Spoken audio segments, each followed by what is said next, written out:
এই মুহূর্তে বন্যা পরিস্থিতিতে প্রাইমারি রেজাল্টের জন্য আন্দোলন করাটা কি ঠিক?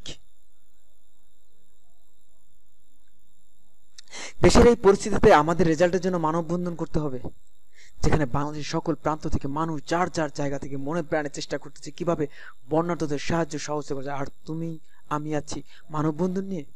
বন্যা কবলিত এলাকার মানুষ শুধু একটু নিঃশ্বাস নেওয়ার জন্য কতটা হাহাকার করেছে তা কি তুমি জানো?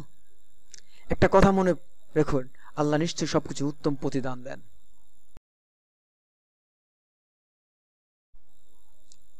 আর রেজাল্ট দিলে যে আপনার আমার চাকরি হবে সেটা কি শিওর? তার মানে ভাইবা আপনিও দিয়েছেন, আমিও দিয়েছি, আমি তো আপনার মতো গ্যারান্টি দিচ্ছি না যে রেজাল্ট দিলে চাকরি পাবো।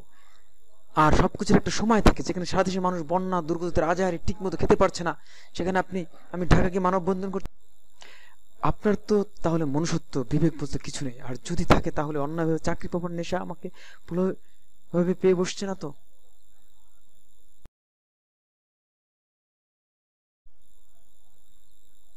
আল্লাহ তাআলার উপর ভরসা রেখে এই মুহূর্তে আপনি মানুষ হিসেবে মানুষের পাশে থাকার চেষ্টা করি এবং যার যার ধর্মীয় জায়গা থেকে প্রার্থনা করি। হয়তো অনেকের বয়সে সেটাই তার শেষ ভাইবা শেষ, একটু টেনশন থাকতে পারে, তাদের জন্য আমার পক্ষ থেকে দোয়া, আল্লাহ তাআলা তাদের জন্য ভালো একটা ফয়সালা করে দিক, নিশ্চয়ই তিনি উত্তম ফয়সালা দানকারী। সর্বোপরি একটা কথা বলতে চাই, আমার আজকের কথাগুলো হয়তো কারো পক্ষে কিংবা বিপক্ষে যেতেই পারে, তাই সবার কাছে ক্ষমা চেয়ে নিচ্ছি।